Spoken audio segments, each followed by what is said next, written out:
Here is what Senator Menendez told our Dana Bash about retroactively paying for those flights. This is what he said in 2013.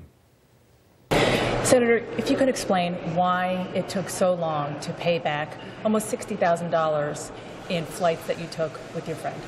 Well, I was in a big travel schedule in 2010 as the chair of the DSCC, plus my own campaign getting ready for a re-election cycle. And in the process of all of that, it unfortunately fell through the cracks that our processes didn't catch moving forward and making sure that we paid.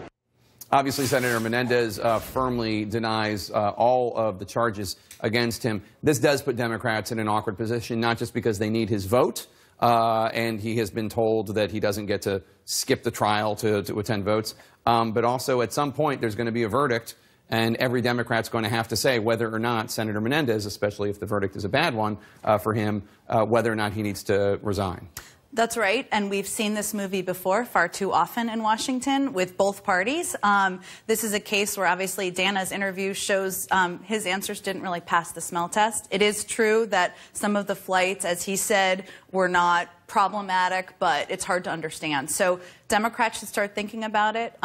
We have to think about the greater whole here. Obviously, we should see what the outcome is, but it's going to be an upcoming challenge. Chris Christie still has a few more months if this verdict comes down before January, where he would get to name the senator in New Jersey who replaces Menendez, assuming a whole bunch of ifs. Sure. I've told Governor Christie that I think he should appoint Springsteen. I don't think he took that suggestion seriously, but he could appoint himself. He could appoint himself. But look, let's not rush to judgment here. As Jen states, this has happened on numerous occasions, right? With people who are good and decent folks. Like I always like to point out, a gentleman who I greatly admired was late Senator Ted Stevens, who was wrongly maligned and cleared years later after he had passed away. So let's give the Department of Justice and the justice system its due course. That's why we have trials. Let's hear all the evidence. I'm not going to dogpile on this one, and let's just wait and see how it plays out. There is something interesting about this, which is, especially after the trial of the Virginia governor,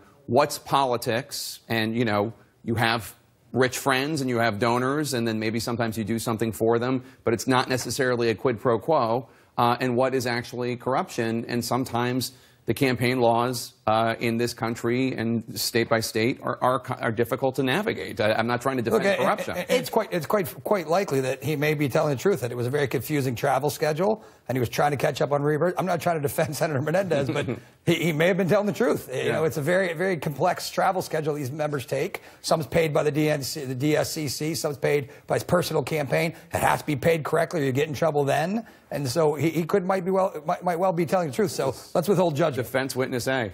Yeah, look, I think that there is, it's always bad to blame staff, but there is a reality here that this does fall on staff a lot, and you have to be so careful about how things are paid for. All of these are lessons for people who have up-and-coming and rising members who are going to be taking on chairmanships of committees. We shouldn't rush to judgment, but it's a reminder. Jen Psaki.